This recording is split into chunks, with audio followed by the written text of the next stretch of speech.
जनपद अमरोहा की नौगांवा विधानसभा 40 सीट बसपा प्रत्याशी शादाब टाटा ने प्रेस कॉन्फ्रेंस के दौरान नौगांवा सादात में अच्छे मतों के साथ जीत का दावा करते हुए यूपी में बसपा की पूर्ण बहुमत की सरकार बनाने का दावा किया। शादाब साहब जानना चाहते हैं कि आपने जो नौगांवा सीट से विधानसभा का चुनाव लड़ने का फैसला किया है, ये क्या मन में थी आपके?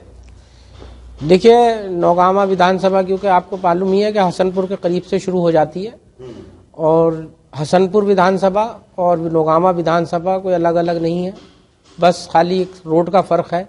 रोड से इधर हसनपुर विधानसभा आती है, रोड से इधर नौगांवा विधानसभा शुरू हो जाती है। और जहां से बहन जी का आदेश हुआ मैंने वहां से, क्योंकि हसनपुर से उन्होंने फेरे सिंह जी का टिकट हो गया था, तो नौगांवा से बहन जी ने मुझे आदेश दिया, तो मैंने उनका आदेश का पालन करता हूँ। जो जैसे कि पहले चेयरमैन का चुनाव हसनपुर से जीत चुके हैं, तो क्या बहन मायावती ने इसीलिए विश्वास जताया है आप पर? जी, बहन जी का मैं शुक्रगुजार हूँ और आवाम का भी बहुत बहुत शुक्रगुजार हूँ कि पिछली बार लोगों ने इस काबिल समझा, मुझे वोट देकर चेयरमैन बनाया था मेरी पत्नी को। और इस बार जो है बहन जी ने पिछली बार भी मुझ पर विश्वास किया था और अब कैसे भी बहन जी ने मुझ पर अपना विश्वास जताते हुए मुझे नौगांवा विधानसभा से प्रत्याशी बनाया है और उम्मीद जताई है मुझ पर। मैं इंशाअल्लाह ताला उस उम्मीद पर पूरा खरा उतरूंगा, ये मेरा इंशाअल्लाह पूरी कोशिश करूंगा। और जो पार्टी के लोगों ने और जो मेरे विधानसभा के जो मेरे क्षेत्र के लोग हैं जिन्होंने मुझ पर उम्मीदें लगाई हैं या मुझसे कुछ चाहते हैं, तो इंशाअल्लाह उनके इरादों को, उनके जो चाहने, उनकी तमन्ना है उसको भी इंशाअल्लाह पूरी करूंगा। सर एक सवाल उठा कि नौगांवा जो शहादत सीट है, इसकी लगभग आबादी कितनी होगी और जो समीकरण है वो क्या है? देखिए, समीकरण तो आप मीडिया के लोग हैं, आपको भी बेहतर पता हो सकता है जैसा माहौल चल रहा है। और ये तकरीबन इसमें 3,57,000 समथिंग वोट है। और भाई मैं तो सारा वोट और सभी से अपील करूंगा कि सब जो है बहुजन समाज पार्टी ने जिस तरह से बहन जी ने अपना शासन चलाया है, 4 बार मुख्यमंत्री रही हैं, उनके शासनकाल में जो लोगों को सुविधाएं थी, जो लोगों ने देखा था, जो उनका एडमिनिस्ट्रेशन चलाने का तरीका था, ना कोई दंगे थे, ना फसाद थे, ना ये महंगाई के ऊपर भी बहुत ज़्यादा इस तरह से उन्होंने काम किया कि लोग परेशान नहीं थे। आज जिस तरह के हालात हैं उसे देखते हुए मैं तो यही अपील करूंगा कि बहुजन समाज पार्टी आदमी देखे, सब चीज़ को देख लिया है, बहन जी ने भी जो सरकार चलाई है उसके बारे में भी सबने देखा है। और इंशाल्लाह मैं उम्मीद करता हूं कि लोग सही फैसला लेंगे, क्योंकि आने वाले इस चुनाव में ये लोगों के मुस्तकबिल का, उनके बच्चों के मुस्तकबिल का भी सवाल है, क्योंकि या तो वो अपने बच्चों का मुस्तकबिल चाहते हैं या खाली सांप्रदायिक भाषण सुनना चाहते हैं। फिर भी साहब एक बड़ा सवाल ये खड़ा होता है कि आप चेयरमैन रहे हैं हसनपुर और विधानसभा सीट बड़ी हो गई है, आप शहर हसनपुर को तो नंबर 1 तक लेके चले गए, पर वहाँ का थोड़ा सा एक्सपीरियंस होता है, तरीका होता है काम करने का, तो उसको कैसे लेके चले? देखिए, हसनपुर में भी तकरीबन 70,000 वोट होते हैं और ये 1/3 विधानसभा ही होती है। और बाकी रहा तजुर्बे का, तो मैंने बचपन से आंखें खोल के राजनीति ही देखी है। 2007 में मैं सभासद रहा हूँ और तकरीबन जब उस वक्त मेरी उम्र जो है वो 25-26 साल की थी। और बाकी चुनाव भी काफ़ी लड़ा चुका हूँ, पार्टी में भी मैं मुस्तकिल रहे। और जैसा कि आपको मालूम है मेरी पत्नी चेयरमैन है, 2017 में भी हम नगर पालिका का चुनाव जीता। और क्षेत्र की जितनी भी, देखिए मैं बहुत ज़्यादा झूठे सच्चे लोगों को वादे करके या बहका के मैं बलगलाना नहीं चाहूँगा।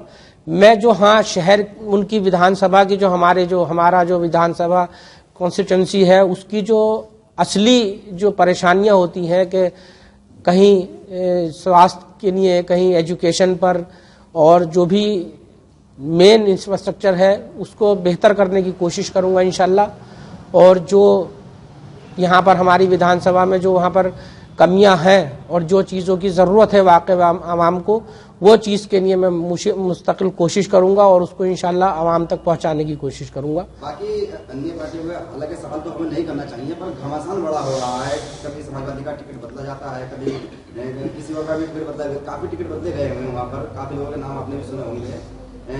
पर क्या आपकी पार्टी ने नौगावा को लेकर लेट फैसला जो किया है, क्या कहीं ऐसा तो नहीं कि भाई और पार्टियों से बचकर किया है? नहीं, देखिए, और पार्टियों के जो घमासान की बात रही वो उनकी पार्टी का असला अंदरूनी मामला है। आपने देखा ही होगा, हर जगह ऐसी उनमें हो रहा है, कोई भाग रहा है, कोई जा रहा है, क्योंकि अब जो है एक बेचैनी सी हो गई है।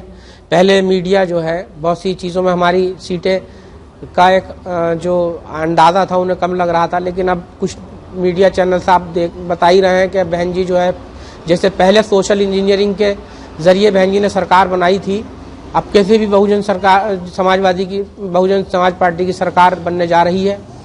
और रही बात लेट फैसला करने की, हमारी पार्टी में देखिए किसी का ऐसा कोई जल्दबाजी में फैसला नहीं लिया। बहन जी ने जितने भी टिकट किए हैं अब तक, दूसरे फेज का जो टिकट हुए हैं दूसरे चरण के लिए, सेकंड लिस्ट जारी कर दी है, तो उसमें भी बहुत सोच समझकर उन कैंडिडेटों को चुना गया है, भरोसा किया गया है उन पर। बहन जी ने जो वाकई में ही जनता के बीच में रहते हैं, उनका काम करते हैं, ऐसा नहीं कि अपनी मर्जी से जो भी आया उसे कैंडिडेट बना दिया। अच्छा, क्षेत्र के बीच आप किन मुद्दों को लेकर चुनाव लड़ने के लिए आए? नहीं, मैंने आपको बताया जैसे कि जो भी क्षेत्र की समस्याएं हैं उनको लेकर, जो एजुकेशन से रिलेटेड है या जो है बिजली लाइट से संबंधित है, सड़कें हैं, और भी जो भी शहर की जो मतलब विधानसभा में जो भी क्षेत्र की समस्याएं होंगी वो सारी की सारी को दूर करने की कोशिश करूंगा मैं। और ये नगर पालिका में लोग हमने जिस तरह से काम करवाया उसे भी लोग सब पाता है, क्योंकि नौगावा विधानसभा मेरे हसनपुर के बराबर से ही, बिल्कुल हसनपुर का एक मोहल्ला ही समझिए, अब्दुल्ला कॉलोनी वहाँ से शुरू हो जाती है और वहाँ के सामने से हसनपुर शहर शुरू होता है। सबने देखा है कि यहाँ सफाई के ऊपर, लाइट के ऊपर और भी जितना मैनेजमेंट है उसको किस तरीके से मैंने चलाया है, तो लोगों को सबको मालूम है। और इंशाल्लाह इससे ज़्यादा बेहतर कोशिश करूंगा मैं कि और ज़्यादा बेहतर कर सकूं, क्योंकि तजुर्बा जैसे जैसे होता चला जाता है ऐसे ऐसे आदमी और बेहतर करने की कोशिश करता है। अच्छा, नौगावा सादात में दो बड़े प्रत्याशी हैं, समरपाल सिंह और देवेंद्र नागपाल, उनके बीच में आप अपनी स्थिति कहाँ पर समझते हैं? देखिए, मैं राजनीति में ना तो किसी को कोई बड़ा ज्यादा समझता और ना ही कोई छोटा है, क्योंकि ये जनता तय करेगी कि कौन छोटा प्रत्याशी है, कौन बड़ा प्रत्याशी है, क्योंकि ये वोट से है। डेमोक्रेसी का मतलब ही ये होता है कि जिसे जनता ज्यादा चुनेगी वो बड़ा होगा, जो जिसे जनता जिताएगी। बाकी नाम से कुछ नहीं होता। बड़े बड़े अच्छे नेता हैं, उनकी जमानतें भी जब्त हो जाती हैं।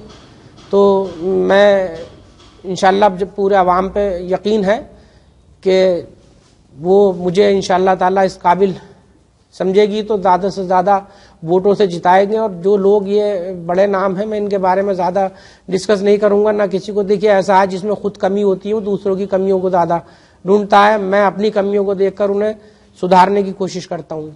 उन्हें अभी हाल ही में समरपाल सिंह का एक बयान आया था कि महिला क्या करेगी, जी, इसके बारे में थोड़ा बताइए। महिला क्या करेगी, कहाँ पर, मतलब कहाँ क्या करेगी?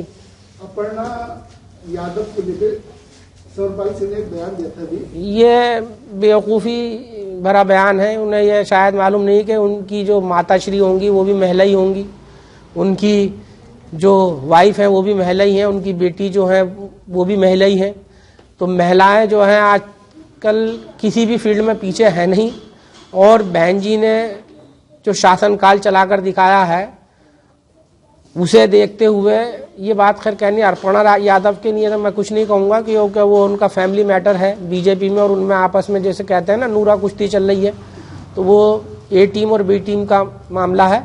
और समाजवादी को देखते हुए ये सब पता चल गया, जो उनके कैंडिडेट्स हैं अगर लोग उन पर ध्यान दें तो वो ज़्यादातर बीजेपी के कैंडिडेट्स जो भागे हैं वो सब समाजवादी में टिकट दे रही है उन्हें, और जो समाजवादी से निकले वो बीजेपी कैंडिडेट दे रही है। बस चेहरा और जगह बदल दी गई है, बाकी सब कैंडिडेट्स वही रखे हुए हैं उन्होंने बस। और बाकी जैसे आपके मैं चैनल का बहुत बहुत शुक्रगुजार हूँ आप लोगों का, मीडिया बंद सब लोगों, सब मीडिया बंद होगा। और बाकी पूरे क्षेत्र के अवाम को से एक गुजारिश करना चाहूँगा कि आने वाले जो 14 फरवरी में आपके वोटिंग का दिन होगा, ज़्यादा से ज़्यादा तादाद में वोटिंग करें और कोरोना गाइडलाइन का पालन करते हुए अपना मतदान करें। धन्यवाद।